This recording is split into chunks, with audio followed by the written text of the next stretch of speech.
What's up, guys? This is our post UFC 259 breakdown / aftermath, and we got more professional. As you can tell, we got a whiteboard, and you're not even going to be able to see what it says probably, but one day we'll invest in better markers.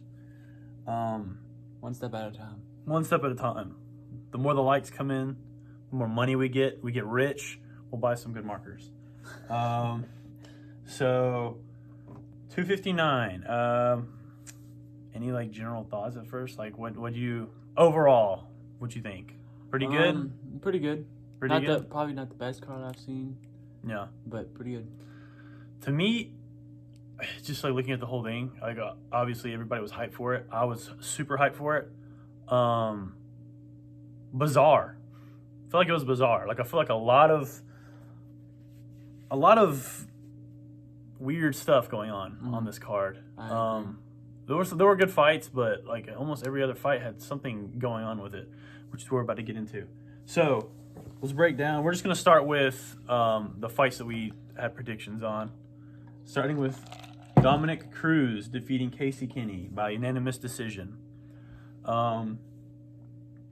He looked good, in my opinion. He looked good. I have a couple of different, like my boxing coach, I have a couple of different people that I text during the fights, and he thought he looked kind of bad, actually. He thought he looked bad. Dominic looked bad.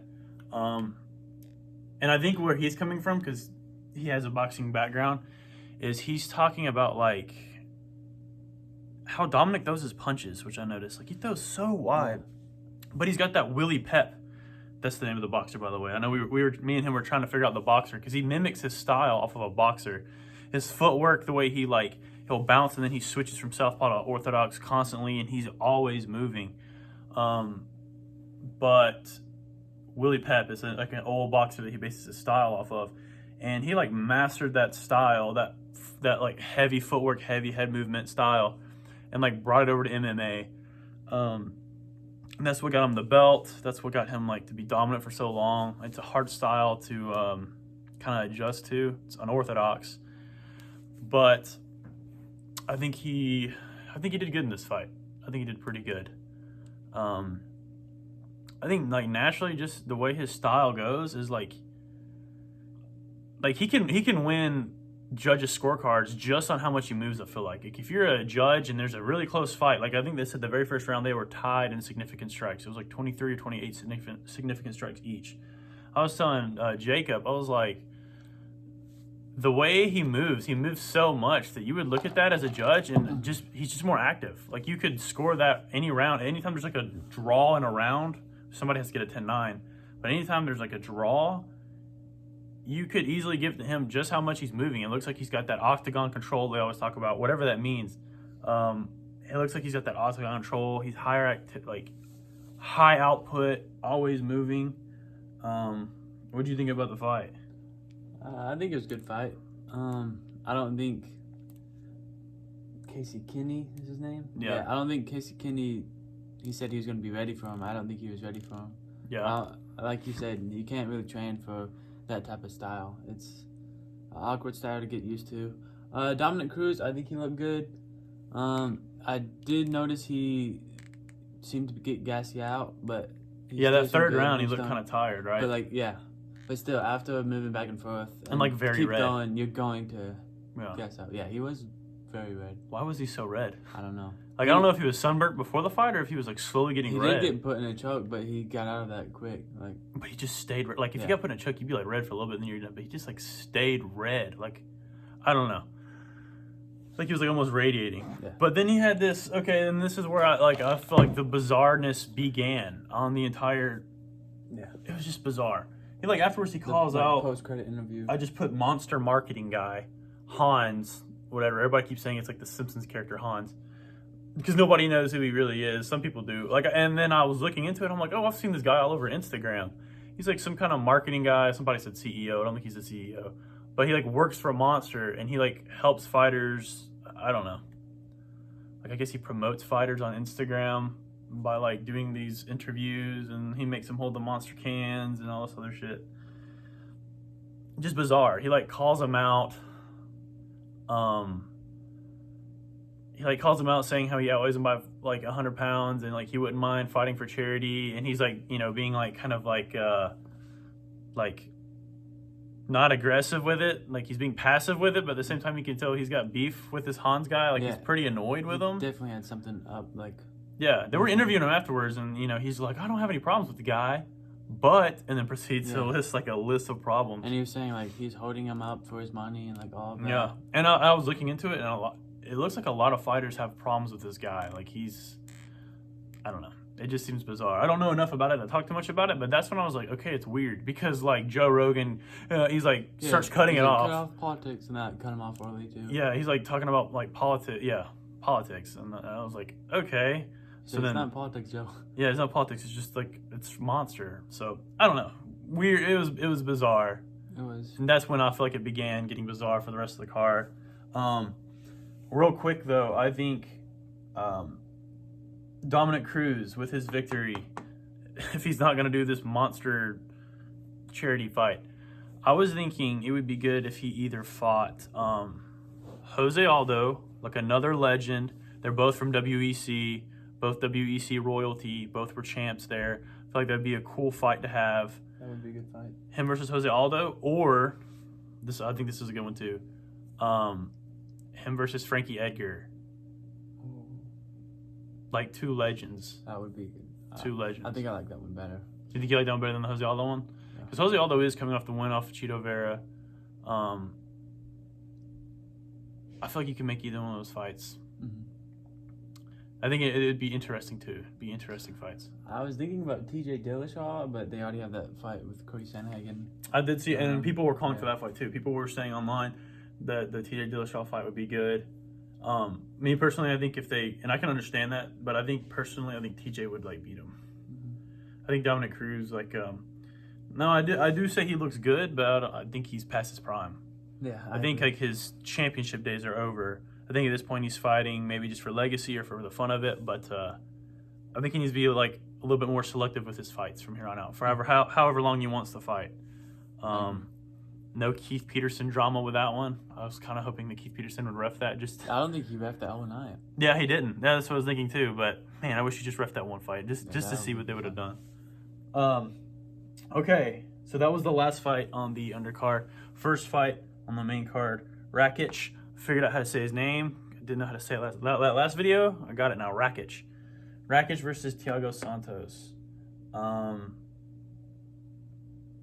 This is when the commentating started getting kind of weird too. They were like very, and I get it. Both fighters were playing it very safe. They weren't like risking anything to get a finish. It wasn't like a barn burner. I get that. You're gonna have those fights. But they were like, DC and Joe Rogan were just like all over the dudes. Yeah, just roasting them. Like constant roasting. This was not a good fight, basically. On their asses. Like, they were just like, God. Like, no risk we're taking. Like, this was his time to shine, and he, like, didn't shine at all. I was waiting on them just to be like, you should be ashamed of yourselves. Yeah. Like, I was waiting on them just to say some shit, like, just start lecturing them like some parents. But, Rakic won that one, so he moves on to fight. We'll see who he fights, but I feel like Glover Teixeira for sure needs to fight Yawn, which we'll get to that fight later. So I feel like Glover is the next in line. So Rakic maybe fights the winner of Dominic Reyes and the other Polish cat I was telling you about. Still don't know his name, but I feel like that fight happens, or maybe. I don't know. Maybe Rakic fights Glover. Maybe, I don't know. I feel like Glover should just automatically get the I feel title. Like Glover should get the title. The weird part about that one, I'm telling you, like literally, besides the Nunes Anderson fight, every single fight had something weird with it. Yeah. So, the Islam Drew Dober, that one wasn't weird, but so they award him a brown belt. Like his camp, Rakic's camp, his coaches give him a brown belt after the fight, where there was literally no grappling, like, at all.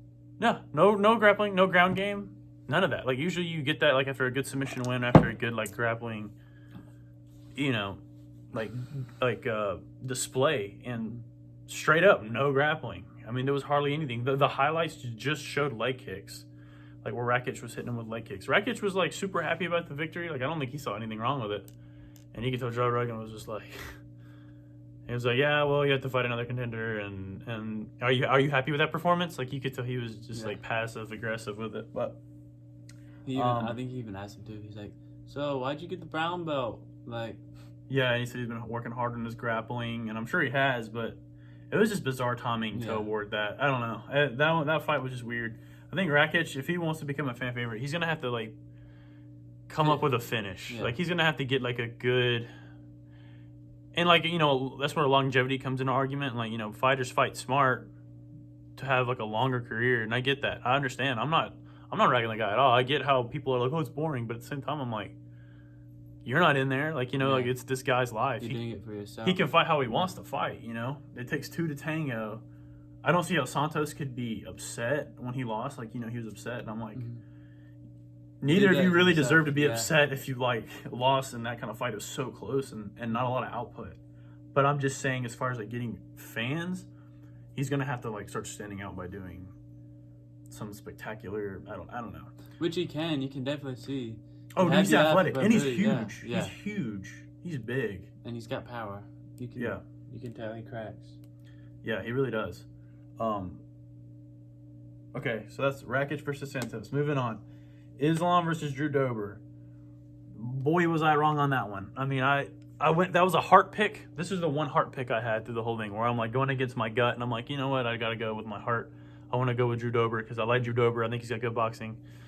He just got utterly dominated. Yeah, he just got outclassed. The wrestling, it's another one of those. Yeah, another one of those Russian Abe Lincoln looking strong ass wrestlers. Like one day, every champ might look like that because they are just a tough breed. Like some of the toughest people out there in the MMA. Like they're the strongest wrestlers, and the cardio. Like it was insane how he puts on such a pace on Drew, and then they get up, and like Drew's huffing and puffing, and he's just fine. Yeah, he's just gone. Not breathing heavy, nothing, hardly even sweating. So Islam put on a grappling clinic. I don't think I said Rakic beat Santos by unanimous decision, so there's that. But Islam beat Drew Dober with a they call it the St. Preux choke in the third round, so it was a late submission win. Happened fast too. As soon as he started applying that shoulder pressure, Drew, you could tell. Jacob called it too. Yeah. Jacob was like, "It's over," and sure enough, dude, Drew's face was. It got tight. Yeah, he went pale too. Yeah. He went pale pretty quick. I still think Drew Dober will be back. He'll get some good wins. It's just Islam, like we said before. He's a good boxer. He'll be around. Islam's just a freak. Islam is strong. I think Islam should break into the top 10, and I think he should fight Tony Ferguson. I honestly think he should fight Tony Ferguson. I've seen a couple of people say that too, but that'd be the closest thing we get to Khabib. Yeah, I feel like that'd be a good one. Yeah, it'd be a good fight. Yeah. And even then though, I feel worried for like Tony. I know it's like fresher on my mind that Tony's been losing and he just won one, but I don't know, style wise he might not be good for Tony. I think he's just such a strong, dominant wrestler. But again, Tony likes being on his back. Like yeah, that is true. I mean, Drew Dober was just literally trying to survive that fight. He was trying to just survive, get up, survive. Yeah. Stand and fight. So that's that one. I think Islam should go on to fight Tony Ferguson. So then we started getting into the 3 championship fights. We had Yawn versus Sterling. Now this one I think had the most controversy. Everybody's talking about this one. Yeah. So we'll just start by breaking down the fight, and then we'll get into all the aftermath and whatnot. But Sterling started like how he started against Corey Sandhagen, where he just like blitzed him. Like he came out hard that first round. Done volume. Yeah. Bunch volume. Yeah, I mean, and a ton of spinning techniques. Like throughout the fight, he threw a lot of spinning techniques, which later on in the fight, when he gets gassed after that first round, I mean, it's really after maybe the second round, he starts really huffing, like he's getting gassed. He continued to throw like spinning strikes, and I'm like, I don't know why he was doing that. Me neither. Like, you don't really want to throw a lot of spinning techniques when you're gassed. You could easily get caught. But I mean, I'll say credit to him. Like, even though he was gassed, he continued to like press forward. Yeah. He was still throwing. I mean, like, he's definitely the heart of a warrior, I'd say. But and on the our prediction post, I picked Peter Yawn because I was saying he's tough, he's mentally tough, he's physically tough. But Joe Rogan, I will say, he said it perfect. Like, he said he's got patience. Mm-hmm. That's the word I think I've been trying to search for. He's patient. So when I see like Sterling coming at him and just like flooding him and soaring him with all these techniques, in the back of my head at least, I was like, Peter Yawn is like, I think he's calm. I think he's like, I'm gonna get, because all his knockouts, just waiting. Yeah, just waiting, buying his time, defense. He did drop him in the first. So that first half of the first round, Sterling was, winning. He was just flooding on him, spinning techniques, all the volume. And then Peter Yawn caught him with a straight and put him on his ass. And I think Sterling also got a takedown in that first round. Yeah, he had him on his back. And we both said his path to victory would be through a submission, through grappling. So, but Peter Yawn fought it off, and he got up, dropped him, and I'd say he won the second half of that round. He probably took the round because he got the knockdown. That's what I was thinking. So then the second round, Sterling comes out aggressive again, and just not as, gassed up as he did in the first one. He comes out more aggressive in the first half of the round, and then Peter Yawn starts pouring it on the last half of that round. And Peter Yawn is landing good shots. He's got good boxing. Sterling's still throwing those spinning techniques, spinning elbows. He did catch him with some good elbows in the clinch. And flying knees. Flying knees, yeah. He threw he threw a flying knee and caught Yawn. He hit Yawn like a couple times with flying knees. Maybe I know at least two I can remember. Mm-hmm. But he even was doing the inverted elbow, spinning elbows. He was doing like a bunch of nice flashy techniques, but you could tell he was getting tired, which is something I think that's what he's trying to go for, is the stunning knockout, the ooh ah, You think he's trying to get like fans? You think he probably thought he was gonna run through Yawn, but Yawn is tough. Yawn is very tough. I don't want to compliment the guy because of what we're about to get into, but so then the third, and it continues to go that way, where Aljo is still pushing the pace, still throwing volume, but you can tell he's getting more and more. Yawn's having his way with him, just taking him down, tripping him, doing a bunch of slams, and just... Yeah, very good. I mean, very good. You can tell AJ was getting very gassed and very tired. The way he was just throwing and falling down and getting back up, then getting taken down. And that inside trip he had on him at one point where they were saying it's almost like a WWE slam. Yeah. That was slick. I mean, that was slick. Clean technique. And his punches were just way more effective. You could tell they still had crack on him. He was still there. It seems like he was still there like how he was in the first. It seemed like he didn't really lose a beat. He's just patient. You can tell he smiles and he has fun and he's patient. He knows, it's almost like he knows he can get that fourth or fifth round knockout if he wants to. So he just lets the other guy throw or whatever, and then he really starts applying pressure. Now the fourth round comes and Aljamain is down on his hands and knees. I don't know how he got in that position. I don't know if it was from a failed shot attempt, like a takedown attempt, or if they were already grappling and Yawn gets up. But Peter Yawn is standing above him with his hand on him, and he's waiting, and then he just obliterates him with this, the most illegal technique you've probably ever seen in a fight. This just knee to a down opponent, straight to the head. Peter Yawn falls back, and AJ falls back. Oh yeah, AJ falls back. My bad. Aljamain Sterling falls back, and I don't Obviously, Peter Yawn threw that on purpose. He keeps saying it was people say it was an accident, or he said it was an accident. He said it was intentional. Yeah, they said he was a grounded opponent, everything. And then he just threw it. The referee goes grounded. He still throws it, and you can see on a fighter's face when they're like, "Oh man, I messed up." He didn't even do the head shake everything. Yeah, he just sits there on his side. Yeah, and he's just and I know they had beef, and that's what Aljamain said too. He's I know we had beef, but not this serious. It was Yeah, that was a bad foul. I think it was a bunch of confusion. Like, of course, you know the rules. Yeah. But, like, he asked his corner, and his corner, well, his coach said no, but then he threw it, and someone was like, yes, yes, yes. Yeah, some of the Then corner, they all were, like, shaking their head no, and it is just a bunch of confusion. But see, the commentating team, they were saying, oh, you know, this person said to throw the kick. Yeah. Nobody ever said to throw the kick. When they showed it, it was literally just, it was like the guy saying punch, punch, like don't kick, and he still threw it anyways. And so at the end of the day, like you shouldn't be looking at your corner mid-fight trying to figure out the rules. You should know the rules. You should know the rules. Like the referees talk with you in the locker room before you even come out. So that's all on Peter Yawn. And what's pissing me, so Aljamain Sterling is the new 135 bantamweight champ. The first champ awarded, or the first challenger awarded the belt through disqualification. And it was bizarre. It was. Yeah. And, you know, a lot of people that viewed it, and I know a lot of casuals, they're saying like, oh, Aljamain, like, and then even some fighters, Henry Cejudo and TJ Dillashaw. Yeah, I saw them saying it's like an act. It was all an act. Like, oh, you know, it's an act. Because, like, you know, he would, like, sit up a little bit, and then he would, like, lay it back. And he'd sit up, and, like, he was complaining about headaches. Okay, my opinion is it wasn't an act at all. I think he was concussed. Yeah. That was a clean knee. That was a knee to the face. Yeah. Like, clean, too. Yeah, it hit him perfect. Like, he was concussed. It seemed like he didn't really know where he was. I mean, yeah, he answered some questions or whatever. Anyways.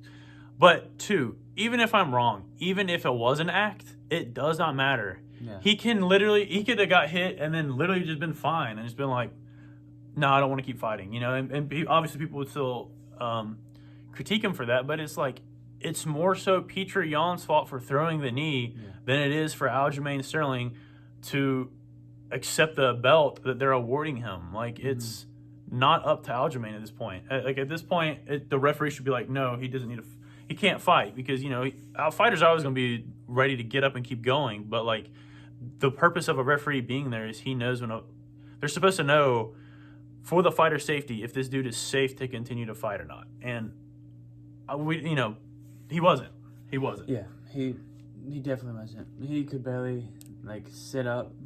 He said everything was blurry, like. Yeah, once they call the doctor in, they're gonna stop it, especially with like a technique like that. So, and then like, again, bizarre. Like Very Peter Yawn is like holding his hand up, like he won almost. Yeah, or like it was about to go to a decision. You know, like it was a close split decision, and he's like trying to get the judges. Like he has his hand up. What? Yeah, I don't know. What the hell was that? Why do you have your hand up in the air? It doesn't make any sense.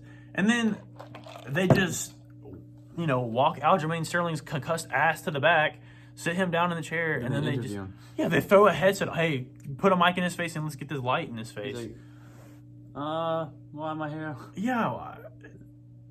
What? Like, don't, get a statement from him after the fact, after he goes to the hospital or whatever. It was just weird. I'm like, dude, he just suffered that knee, and like Joe Rogan and everybody saying like, oh, it needs to be over, but then they immediately interview him. Yeah. And you could tell he kind of didn't want to be there. That's another thing too. Like people are saying like, oh, he faked it so he could get the belt. I'm like, he literally took the belt and threw it to the side like he didn't want it. I don't know. So my take on that is they're gonna have an immediate rematch, and Dana White did say that they're gonna have a rematch. So I think that's the only, really right thing to do. I do think Yawn was winning that fight. I think he was on his way to probably finishing Sterling late in the fourth or early in the fifth. I do think Yawn was going to finish Sterling if it continued. Mm-hmm. But so that's a huge mistake on Peter Yawn's part. I mean, that was just dumb as hell for him to do that. No way around it. Okay, so that's that fight. The co-main event: Nunes versus Anderson for the 145-pound women's title. I'm just going to go ahead and say that Megan Anderson is fine. Okay? She's a baddie. She's a baddie. She's a baddie. She is. Tired of people being like, she looks like a man. Or somebody said, that's how people online, like they say she looks like a man or she looks like Bigfoot. And I'm like, are we looking at the same human being? She gorgeous. In my opinion, she's gorgeous. That's besides the point. that's my little compliment to Megan Anderson, because honestly, there's nothing else for me to compliment for her during the fight, because she never had a moment in that fight. No. Nunes Went through just beginning and done. I mean, within like a minute, literally rocked her with one punch and overhand. Nunes only got hit twice, and those punches probably didn't even. She probably don't like. She just ate them and get them. I mean, ate that shit. So she rocked her and then gets her on the ground, and she's brutalizing her. And honestly, it's she was merciful for going for that triangle armbar combination instead of going for like just pounding her out for the TKO, because she could have easily done more damage, but instead she went for the submission. I'm glad, because that's my wife she's beating up in there, and you know, I had to watch my wife just get crushed. It like broke my heart, but Nunes is the GOAT for a reason. Nunes is the GOAT for a reason. She is. I don't know anyone who can beat her. Like, what do we like? Besides Shevchenko 3. But Shevchenko would have to move up to 135, and she would have to cut weight to 135. Like at 145, and I know like Juliana Pena was commenting, and that's the name we were at a loss for last podcast. I was like, you know, somebody keeps calling her out, and I don't remember. It's Juliana Pena. That's her name. Not a chance. Pena will get hurt. Like Pena, like that. Not a chance. Not a chance. I mean, I like to think anything is possible, but against Nunes, those anythings go to zero. Like, those anythings don't exist anymore. She defies all odds. She could beat, I feel like, the majority of men that are at 145, 135. Mm-hmm. She's got bricks for hands, and you could tell she just has too much fun in there. She's too natural. She just enjoys it. Yeah, she's too natural. She's just a natural at fighting.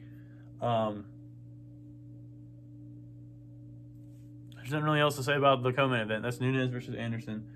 Nunes just ran through her. Like I said, nothing really bizarre about that fight. The very next one is Yawn versus Izzy. I feel like that one was bizarre from the get-go just because Izzy wasn't doing his anime shit. Yeah, I noticed that too. Yeah. Even the walkout song, I was like... It was very calm, very somber. And I have overall thoughts at the end. I was going to talk about these towards the end. But right from the get-go, you could tell in the commentating, they were so biased. I mean, I think this is the most biased I've ever... And dude, I love Joe Rogan, DC, John Anik. I love their commentating team. Yeah, I saw a lot of publicity on this, and the commentating. It was so biased. It's the most biased I've ever heard them in any UFC card ever. And I get it. It's a hard job. And you know, we're not out there. It's hard to be like commentating on the spot. But dude, the bias was insane. They were all over. They're like, you can see Izzy's so focused. Izzy's so, you know. I know. He's definitely outstriking him. Definitely. Yeah, that's in the fight. When they start fighting, like they literally just showed a stat that had Yawn outstriking Izzy in the second. It was in the second or the third. They show a stat where clearly Yawn was outstriking Izzy, and Joe Rogan's just like, Izzy's outstriking Yawn. He's just outclassing him. Like, it sounded like he was dominating him. You would have thought it was like the Islam Drew Dober fight. I mean, he and DC was kind of like, to DC's offense, or to his defense, he was like, I mean, I don't know, Joe. Like, you know, Yawn looks like he's had his moments, and then, you know, Joe's like, no, look at this, pop. Like, he said a sound effect, pop, and it was like just Izzy jabbing, and I'm like, you're so biased. Like, he's really just feigning a bunch, and Yawn is reacting it like he should, because it's like he's getting punched at. Yeah, and I don't think that it was opposite. I'm not saying Yawn dominated Izzy. No. They both had their moments in the fight, but like, Yawn maybe only got stung in the second or third by a punch, like where he was like hurt. Like Izzy hit him with a good punch, and you could tell it hurt Yawn, but he did good at kind of masking it, and he still had his whereabouts. He was still fighting back hard. I mean, like literally, like if you look at the stats, Yawn outstruck Izzy. Yeah, he outstruck him, and then also the fourth and fifth round, he takes him down, and ground and pounds him and just dominates. Like, Izzy had no answer of getting up off the mat. Mm-hmm. None. No answer. He said he was trying to submit, but the things he was doing, his legs were so tired. Because I could tell he's trying to throw in the triangle there at the end, but he couldn't get up. In my head, I was like, he wants to try to pull off the Anderson Silva versus Chael Sonnen 1, where Anderson was getting dominated for 4.5 rounds, throws up a triangle, wins, and it's like this humongous comeback.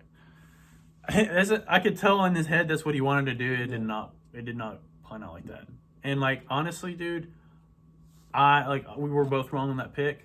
I am so happy Yawn won. I am so happy for multiple reasons. You know, if someone's gonna be Izzy, I'm glad it's Yawn. The dude is respectful. He deserves it. He went on that when he first got in the UFC, he only had 2 wins and 4 losses. Yeah, 4 losses. They almost cut him. Like, it's such a good comeback story where he becomes champ and he defends it against, some people are saying, the GOAT. He handled it well, man. Like, Izzy was coming at him with speed. He did. Izzy was coming at him with accuracy. You know, the stuff. A bunch of feints and kicks and a lot. Yeah, like, the techniques that Izzy usually has against his previous opponents, like Rob Whittaker, Paulo Costa, like, you know, and even Romero, like, it was boring, but he fought him to a standstill. He basically neutralized Yoel. Well, like, his techniques he used in this, that he usually did in his middleweight class. In the middleweight class, he was knocking people out. Yawn was able to absorb the damage, or he was able to evade it, block it, and counter it. I mean, he was hitting him with his own kicks. He was punching, you know, Izzy back. He had Izzy hurt a couple times with some good shots, and I think he definitely got Izzy's respect. Yeah. I do think Izzy did. Me personally, I think Izzy went about it the wrong way. I think he moved up way too fast. Like, I remember when they announced this fight, I was, you know, everybody's pumped for it because it's a champ, you know, a chance to see another champ. But I'm like, it just seems so fast, so random. He only had a few title defenses. It was very fast. Most of the time you see the champ, it's like, besides Connor, but like, it's usually like the person's been in a weight class for a long time, a while. Usually he clears out the division, then he's like, all right, I'm moving on to the next. Yeah, I mean, like Jon Jones. Yeah, and just, I feel like he rushed it. I feel like he went about it the wrong way. I know he was trying to be light for his fight style to have the cardio and speed advantage, but the dude weighed in at like 200.5 pounds, and, you know, Yawn was probably walking around at like 220, and you could just tell when it went to the ground, you could tell the weight advantage. Yeah, like, he was trying to flip him at one moment, and he just didn't budge. Yawn just stood on top. Yeah, I mean, just. Yeah, I am happy that Yawn won, though. The commentating was a big pet peeve of mine for that fight. I mean, it was ridiculous. I mean, I it's not like I want them to continue commentating. I'm not saying that. I'm just saying. I think they're the best commentators, but they can't be biased. Yeah, I mean, I get Izzy's a star, so y'all have to try to make him look as good as humanly possible, but. You gotta stay neutral, like, or else what's the point of having an underdog? Like, if nobody's kind of backing the underdog or nobody's commentating on what he's doing, because he had a lot of good strikes, a lot of good moments in that fight. I don't know, man. They were grumpy. That was like the bald, grumpy old man club.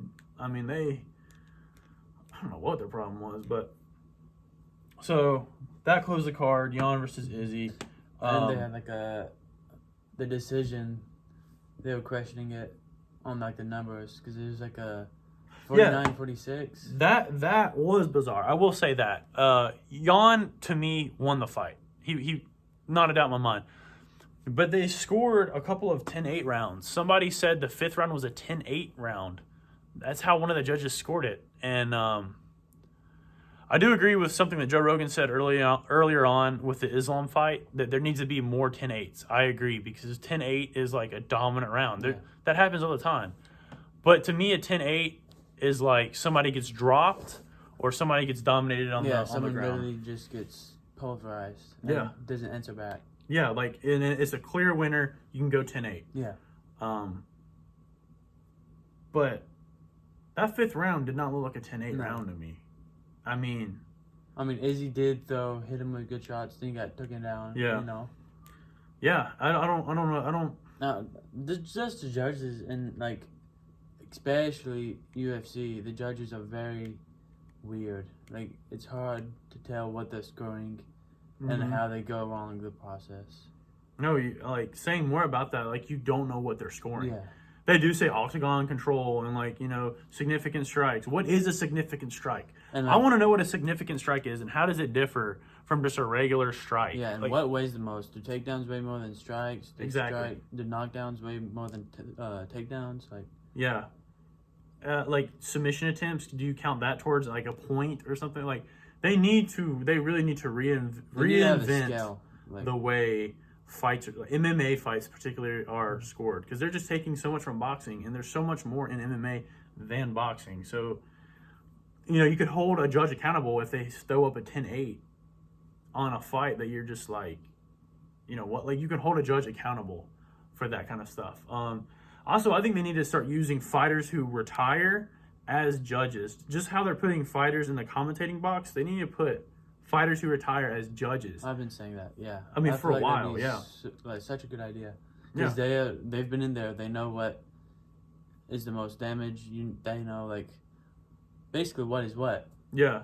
Yeah, I mean, they have experience. Yeah. Like, they know what to look for, and they know where to look. I mean, you have, like, these judges. Who are these judges? I don't know who they are. They could be some, like, pencil pusher that works in a fucking cubicle and with no, like, training experience at all. Like, I think the commission is who assigns these judges. I don't think it's the UFC who assigns these judges, but it needs a change, and, like, the scoring system is another thing.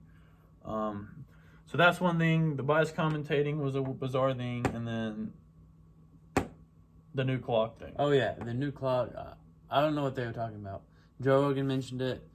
They even, like, threw up a couple of tweets that mentioned it. I don't know what they're talking about. I never saw it. I saw something on the side of the ring. It had, like, a countdown, but I don't think that was the clock. Yeah, they kept, like, people were tweeting about it. Like, people, you know, you look at the lower left-hand side, the lower left-hand corner where people are talking, tweeting, and they're, like, posting the tweets, and they kept commenting on a clock. I was like, what the fuck are you talking about? That clock looks good. This is just, like, a little side overall thought, like a little annoyance that me and Jacob were both like, what are they talking about? Yeah, even DC, he literally, like, during the fight, he's like, oh, this has been here the whole time? He was, like, questioning it, and, like, when's this been here? I'm like, well, why are they talking about this? What is it? I feel like even when he said that, though, I feel like he still didn't see it. Yeah. Like, in his voice, he's like, it's been there the whole time? Like, I think, because Joe's like, yes, look right here on your screen. I don't know what they were talking about. Me neither.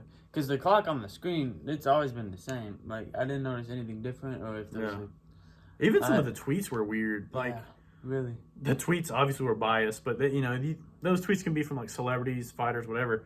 But they had, like, Gary V, the influencer, which I like the guy, but, like, he put "watch the left hand" #Drew. First off, hashtag Drew. Who's searching hashtag Drew? That's such a weird hashtag. What? Nobody's just typing in the name Drew. And I think as he tweeted that, Islam was, like, on the ground just pounding him. Yeah, watch the left hand. I don't know, man. Maybe he knew something we didn't know. Maybe. Who knows? But bizarre card. I did enjoy the card. For the last one, the Yawn versus Izzy. Again, I'm happy that Yawn won because it doesn't rob.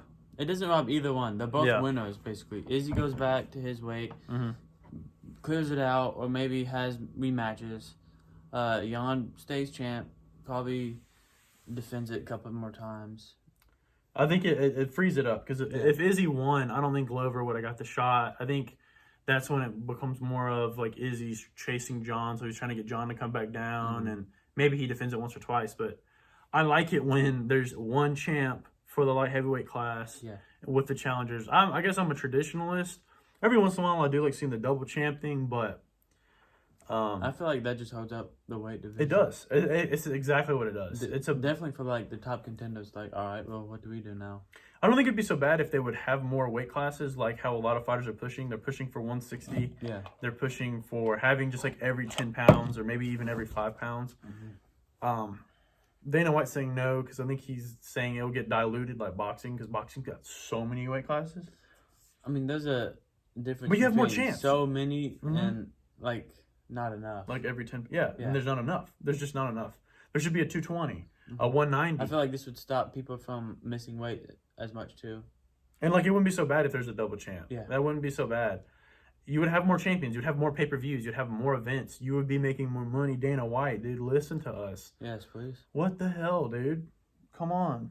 Throw a paycheck my way. I mean, come on. Jesus Christ, yeah. You just throw a paycheck our way. We'll be matchmakers. We'll be judges. We'll fix all this Referees. shit. Exactly. Maybe even fighters. That's what I'm talking about. Yeah, we'll compete. We'll be the fighters. But the Yawn versus Izzy. Moving on, I think Izzy. For Izzy, he is going to go back down to middleweight. He already said it, and he's going to continue to run that division. So I think he's going to fight the winner, Paulo Costa versus Robert Whittaker. So there's going to have to be a rematch. Yeah. I think Whittaker 1-2 head kick knockout Paulo Costa. I think he pieces up Costa, and I think you're going to see a Whittaker versus Izzy too. I want that. But there are people in that weight class. Like, Izzy left as if there wasn't a lot of contenders coming up. Yeah, but Kevin Holland is my boy. Yeah. I think Kevin Holland.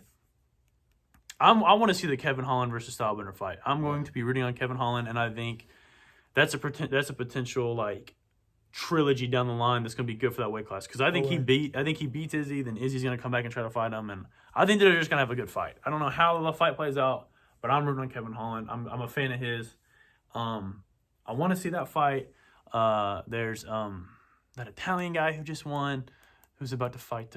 What's it? It's not Vicente. Can't remember his name. There's like a ton of contenders in that weight class that could give Izzy a month for his running, or like, I don't know. Like he left middleweight as if there wasn't people coming up. Yeah. Like there was. There's a bunch of potential that was not. All it takes is like Jerry, just how we were talking about Yawn was on a 4-fight lose streak, and then he comes back and he becomes champ. Mm-hmm. Cannonier just lost against Robert Whittaker. He could go on a streak and then fight Izzy. Izzy talks about how he wants to fight him so bad. Yeah.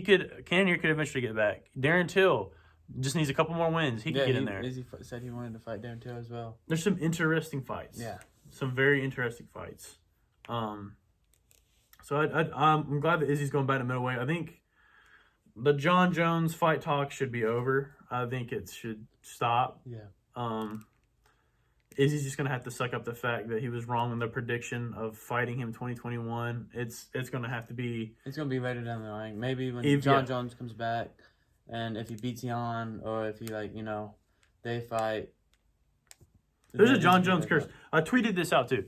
There is a Jon Jones curse. Like if you call him out or challenge him, or like you have beef with Jon Jones, in the pursuit of fighting him, you either lose or something happens to you. It happened to DC, happened to him. It just happens to a lot of guys where they're calling out. Chris Weidman wanted some of them. He got knocked out.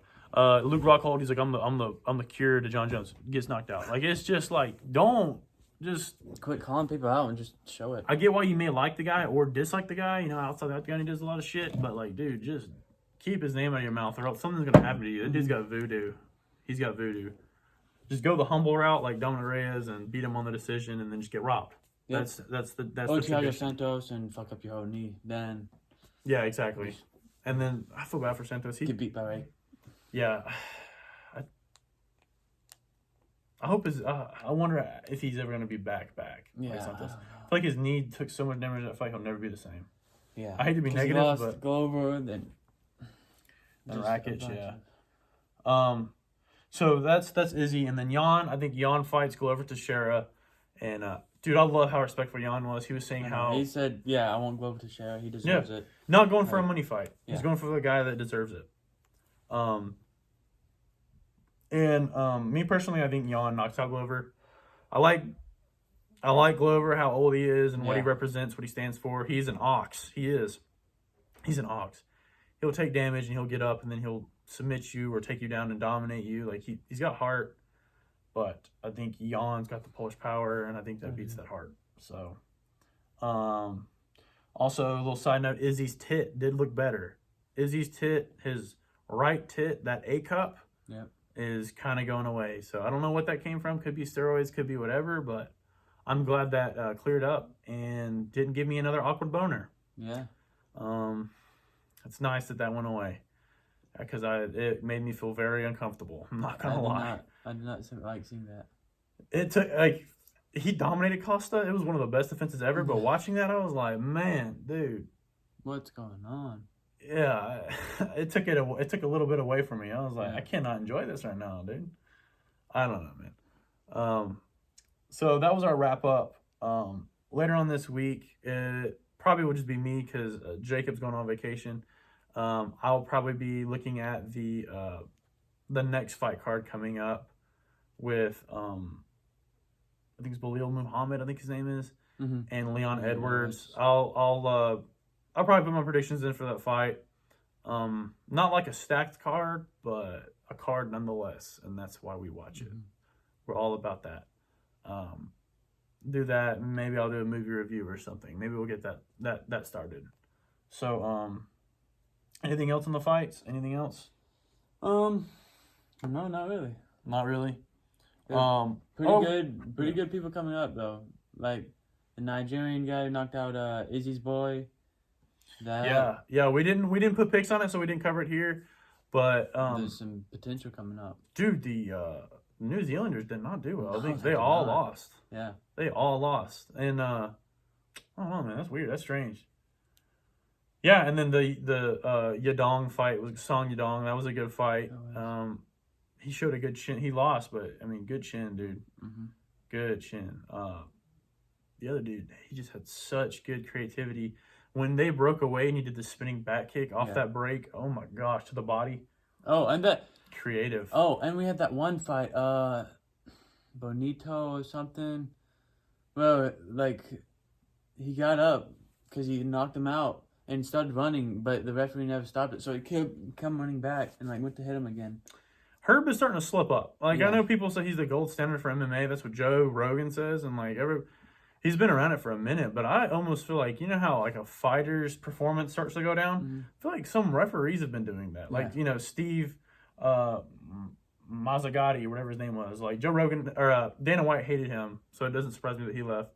But then you have like Mario Yamasaki just like letting people die. He was just like straight up Mortal Kombat. He's like, finish it. I want to see someone die. Yeah, he's like, now kill him. Like that's how he was. Like no, kill him now. And like dude, just people were getting beat while they were unconscious. Yeah, I feel like Herbine is slowly starting to like be like that. It all started with that Ben Askren, Robbie Lawler finish. And that one I was like, okay, well. Yeah, I could kind of see it because he didn't really respond. But I just feel like that was a point where all of a sudden he started, I don't know if I got in his head, but like he's having these weird. Keep it later. Yeah. Like now he's turning into either Mario Yamasaki where he just lets it go on, or he just like, he'll get in the way of the fight, but he won't call it. It's because I've seen like people run into him. And like, I'm like, get out the way. It's like, bro, if you're there, call it. Yeah. Like, call the fight. It's over, Like, I don't know. Maybe he's afraid of making another mistake, but, bro, you're making a mistake by doing that. Yeah. I don't know. Overall, pretty fun card, but like I just said, it was bizarre. It was weird. Not bad, but just weird. The commentating was strange. Was bad, but strange indeed. But I'm glad that's another fight night in the book. We enjoyed it. One, it sucks seeing people like diss Sterling. That he doesn't deserve that. No. Two, Izzy's not washed up. Izzy's not done. Izzy's going to go on to do great things. I think just the way he went about going up in weight is, like, he did it the wrong way. But even then, dude, it's Yawn's time in light heavyweight. Like, it's Yawn. Time for him to start building his legacy. People are going to start putting respect on his name. He's better than people think. And yeah, man. Some interesting fights. This was a good card, but I think the fights that are gonna stem from this card are gonna be even more interesting. Yeah. And I'm looking forward to it. So that's all I have for this wrap up, this aftermath for UFC 259.